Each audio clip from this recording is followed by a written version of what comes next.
Assalamualaikum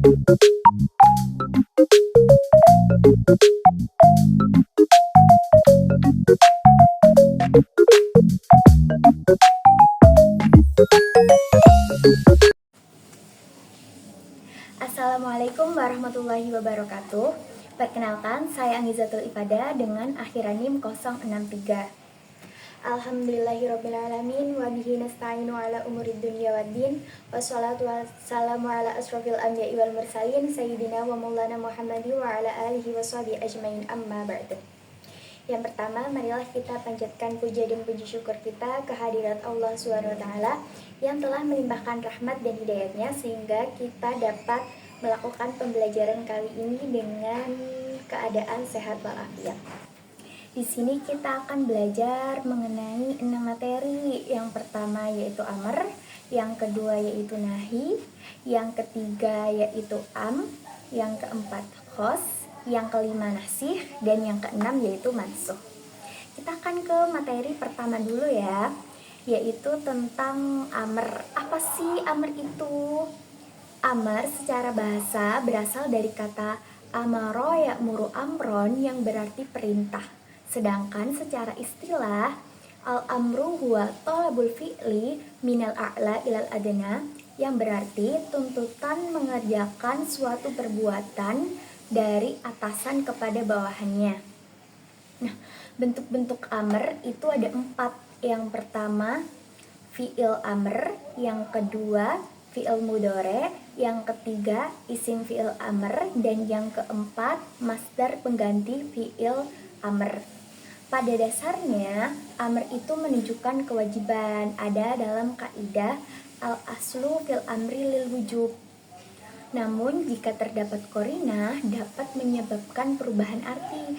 Contohnya amr yang berarti nadab atau sunnah serta ibahah atau boleh.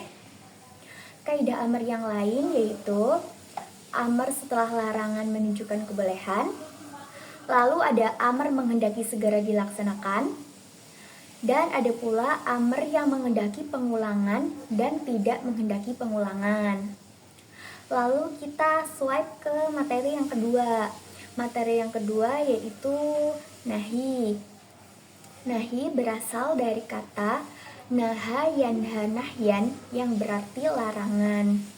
Sedangkan secara istilah, nahi ini berarti larangan agar tidak melakukan suatu tindakan dari atasan ke bawahan. Bentuk-bentuk nahi itu ada 6. Yang pertama, fi'il mudhari yang diawali la nahiyah. Yang kedua, menggunakan kalimat larangan yang disebutkan secara jelas. Yang ketiga, menggunakan kata haram. Yang keempat, menggunakan redaksi tidak halal. Yang kelima, menyebutkan suatu perbuatan yang diikuti ancaman. Dan yang keenam, mensifati suatu perbuatan dengan keburukan. Lalu ada kaidah nahi. Kaidah nahi ini ada 4. Yang pertama, pada dasarnya larangan itu menunjukkan haram. Yang kedua, larangan terhadap sesuatu berarti perintah akan kebalikannya. Yang ketiga, larangan yang mutlak menghendaki pengulangan larangan setiap waktu. Dan yang terakhir yaitu pada dasarnya larangan itu menghindari dampak fasad secara mutlak. Kita lanjut ke materi yang ketiga ya, yaitu tentang am secara bahasa berarti umum. Sedangkan secara istilah yaitu suatu lafaz yang memiliki makna luas dan tidak terbatas. Bentuk am ini ada banyak. Bisa kita sebutkan beberapa ya. 1 yaitu kata tanya, 2 kata syarat, yang ketiga lafaz kulun dan jami'un, yang keempat kata plural yang dimasuki al-ma'rifat, yang kelima kata plural yang disandarkan kepada ma'rifat, yang keenam wawu yang menunjukkan plural, yang ketujuh lafal nakiroh dalam kalimat negatif, yang kedelapan isim mufrad yang dimasuki al, yang kesembilan isim mufrad yang disandarkan kepada ma'rifat, yang ke-10 isim mausul, dan yang ke-11 lafal sairun yang berarti selamanya. Nah, si am ini punya anonim yaitu si khos. Khos itu berarti khusus. Secara istilah, khos yaitu lafadz yang menunjukkan satu makna tertentu. Lafadz khos ini bisa berupa jenis seperti insanun, bisa berupa spesies seperti rijalun atau mar'ah, dan bisa berupa bilangan seperti 1, 2, 3, dan seterusnya.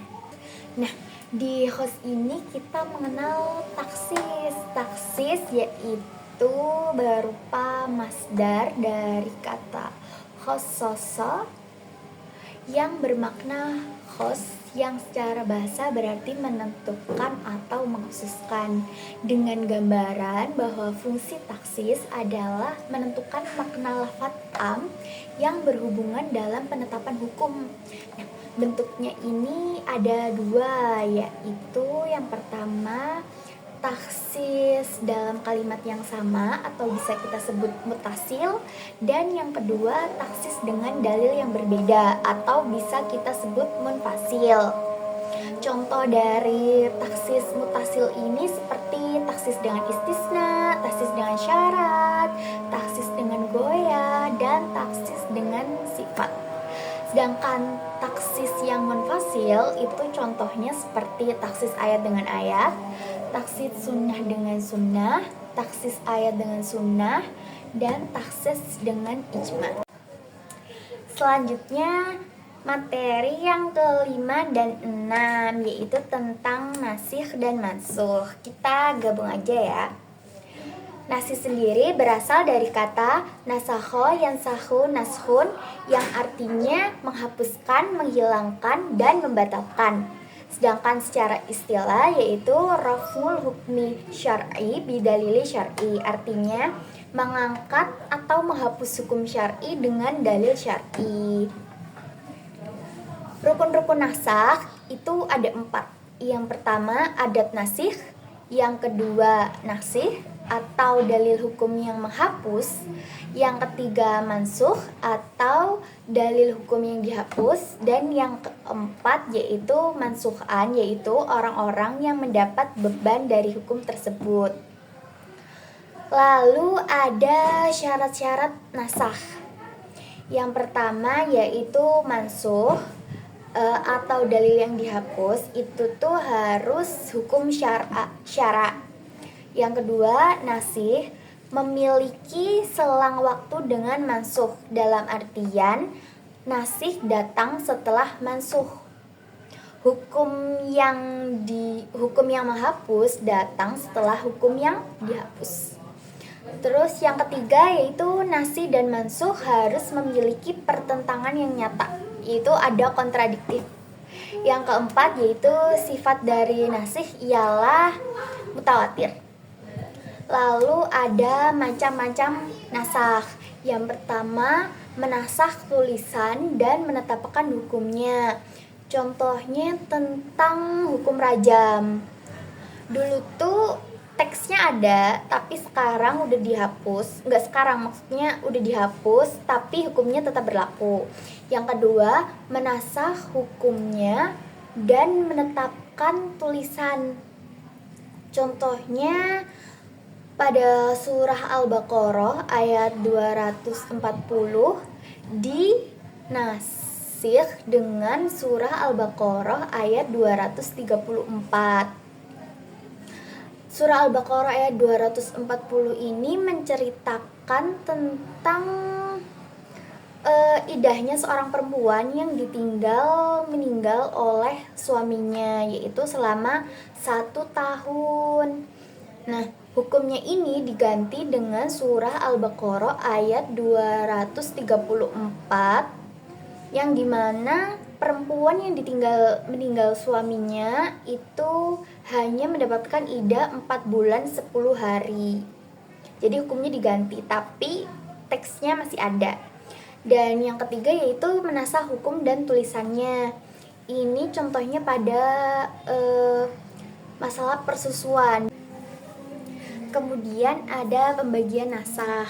Yang pertama yaitu Al-Quran dengan Al-Quran. Contohnya yaitu Quran Surah Al-Baqarah ayat 240 yang dinasakh dengan Quran Surah Al-Baqarah ayat 234 yang tentang idah tadi itu yang udah dijelasin. Terus yang kedua yaitu Al-Quran dengan sunnah. Contohnya seperti Quran Surah Al-Baqarah ayat 180 tentang kewajiban berwasiat kepada kedua orang tua dan kerabat, dinasakh dengan sunnah yang menjelaskan bahwa tidak ada wasiat bagi ahli waris. Yang ketiga yaitu sunnah dengan Al-Quran. Dulu tuh Nabi sholat menghadap ke Baitul Maqdis, kemudian dinasakh dengan Al-Quran Surah Al-Baqarah ayat 144 yang menjelaskan bahwa kiblat itu tuh ada di Masjidil Haram. Yang keempat yaitu sunnah dinasakh dengan sunnah. Contohnya seperti Nabi dulu pernah melarang berziarah kubur, kemudian hukum itu dinasakh yang menjadi boleh. Kalau berziarah kubur itu boleh.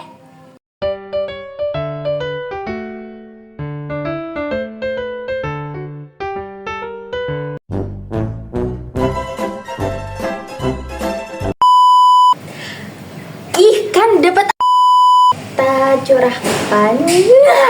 Malas tuntutan nggak usah kayak gitu sebenarnya. Itu merfah naskhun naso persusua